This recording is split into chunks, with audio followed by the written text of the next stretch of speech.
बहुत बड़ी खबर आ रही है मुस्लिम देश से। पाकिस्तान को एक और बड़ा झटका लगा है। मुस्लिम देश एक एक करके पाकिस्तान का साथ छोड़ रहे हैं। कतर ने भी आतंकी पाकिस्तान से किनारा कर लिया है। कतर के आमिर से पीएम मोदी ने फोन पर बातचीत की है। पाकिस्तान के खिलाफ भारत को कतर का फुल सपोर्ट है, यह कह दिया है वहां के आमिर ने। आतंक को खत्म करने में कतर पीएम मोदी के साथ खड़ा है। आप सोचिए, जो मैं आपसे कह रहा था कि नरेंद्र मोदी फाइनल एक्शन और बहुत बड़े एक्शन के पहले हर एक तैयारी कंप्लीट कर रहे हैं। जैसे आप बहुत बड़े एग्जाम के लिए जाते हैं, आप सारी चीज चेक करते हैं कि मैंने ये चैप्टर पूरा पढ़ लिया कि नहीं, ये नोट्स देख लिए कि नहीं, वो रिवीजन कर लिया कि नहीं, मेरा कॉपी पेन सब सही जगह है कि नहीं, सारी चीजें, आई कार्ड सही जगह है कि नहीं। नरेंद्र मोदी इस वक्त यही कर रहे हैं। पाकिस्तान को बहुत बुरी तरह ठोकने के पहले एक एक दरवाजा चुन चुन के बंद कर रहे हैं जहां से पाकिस्तान निकलने का प्रयास करेगा। आप सोचिए, मुस्लिम देश कतर इस वक्त भारत के साथ खड़ा हो गया और पाकिस्तान को कोहनी मार दी कि हट, तेरे साथ नहीं आता मैं। ये पाकिस्तान के लिए नया झटका है, हमला हो गया है। आईईडी धमाके में पाकिस्तानी सेना का टॉप कमांडर मारा गया है और हमले में 6 पाकिस्तानी सैनिक ढेर हो गए हैं। 5 के घायल होने की खबर है। यानी पाकिस्तान के अंदर ही एक वॉर ऑलरेडी शुरू हो चुकी है। पाकिस्तानी सेना की गाड़ी को बम से उड़ा दिया गया। बलूचिस्तान में लगातार पाकिस्तान की सेना बलोच आर्मी से मार खा रही है। और आप गाड़ी की हालत देखिए बॉस, बलोच आर्मी ने क्या हालत कर दी है पाकिस्तानी सैनिकों की गाड़ी की। इसमें 6 पाकिस्तानी सैनिक मर गए और टॉप कमांडर उनका मारा गया है। और ये पाकिस्तान के अंदर जो वॉर छेड़ दी है बलोच आर्मी ने, उसका सबूत है। बलोच आर्मी कह रही है उधर भारत शुरू करेगा अटैक, इधर से हम बलूचिस्तान छुड़ा लेंगे, निकाल लेंगे। पाकिस्तान के टुकड़े होना लगभग तय होता जा रहा है। पाकिस्तान में मचे हड़कंप से जुड़ी एक और बड़ी खबर आपको बताऊं।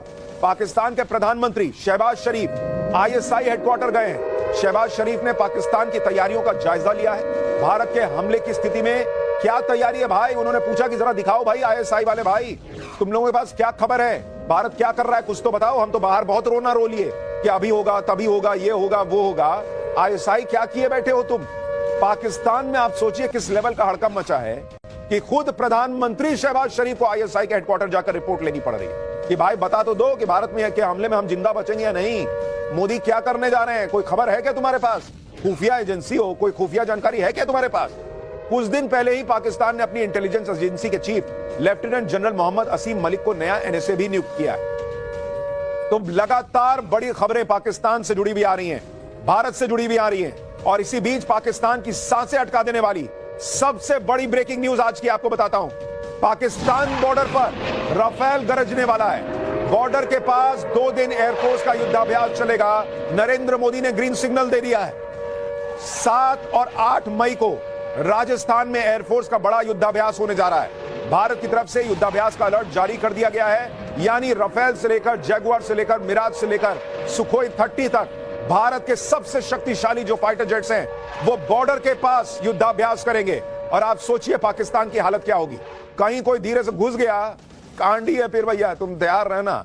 इंडियन एयरफोर्स राजस्थान में इंटरनेशनल बॉर्डर के पास युद्धाभ्यास करने जा रहा है। बॉर्डर पर एयरफोर्स के युद्धाभ्यास में राफेल लड़ाकू विमान भी शामिल होगा, जिससे पूरा पाकिस्तान कांपता है। राफेल को फिलहाल दुनिया का सबसे खतरनाक और आधुनिक फाइटर जेट माना जाता है। राफेल न्यूक्लियर वॉरहेड ले जाने में केपेबल है। राफेल में मेटियोर और स्कैल्प जैसी घातक मिसाइलें लगी होती हैं, जिनका निशाना अचूक होता है। Rafale 4.5 generation multi role fighter aircraft. ऐसा लड़ाकू विमान पाकिस्तान के पास है ही नहीं, इसलिए सबसे ज्यादा पाकिस्तान राफेल से घबराया हुआ है। राफेल को देखकर पाकिस्तान का हाल ऐसा हो जाता है कि कुछ दिन पहले पीओके के पास 2 रात लगातार राफेल उड़ा तो पाकिस्तान सदमे में था। रात भर सोया नहीं कि बाप रे बाप राफेल उड़ रहा है पीओके के पास, कहीं आज ही रात एक्शन ना हो जाए। और अब आप सोचिए 2 दिन उधर, 2 रात नहीं सोने दिए, अब 2 दिन नहीं सोने देंगे नरेंद्र मोदी। राफेल उड़ेगा पाकिस्तान बॉर्डर पर। इस बड़े सैन्य अभ्यास में जैगुआर फाइटर जेट भी होंगे। 1999 में करगिल युद्ध में भारत की जीत में जैगुआर की अहम भूमिका थी। जैगुआर की वजह से पाकिस्तान घुटनों पर आया था और उल्टे पैर भागने को मजबूर हुआ था। जैगुआर को उस समय टोही मिशन और प्रिसीजन स्ट्राइक के लिए तैनात किया गया था। करगिल युद्ध में जैगुआर ने हाई एल्टीट्यूड वाले टारगेट्स पर लेजर गाइडेड बॉम्ब्स और रॉकेट के साथ हमले किए थे। जैगुआर के हमले से पाकिस्तानियों के पैर उखड़ गए थे। अब अगर युद्ध होता है तो जैगुआर भारत की एयरफोर्स में फिर से बड़ी भूमिका निभाएगा। ये आप जैगुआर की तस्वीर देख रहे हैं, इससे पहले राफेल देख रहे थे। अभी पाकिस्तान को और बुखार छूटेगा उसका, क्योंकि सिर्फ जैगुआर और राफेल नहीं है, कल वहां पर मिराज की गूंज भी सुनाई देगी।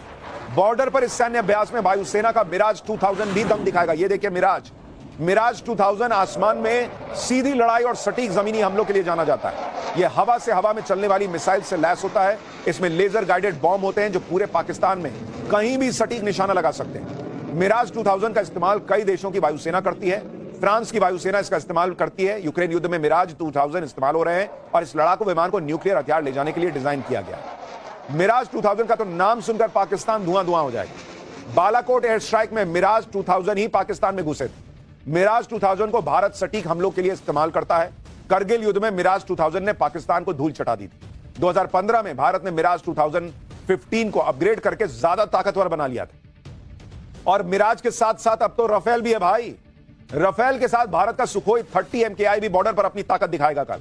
सुखोई 30 MKI लड़ाकू विमान दुनिया के सबसे घातक लड़ाकू विमानों में से एक है। अब देखिए सुखोई की ताकत, जो हवा से सतह पर मार करती है।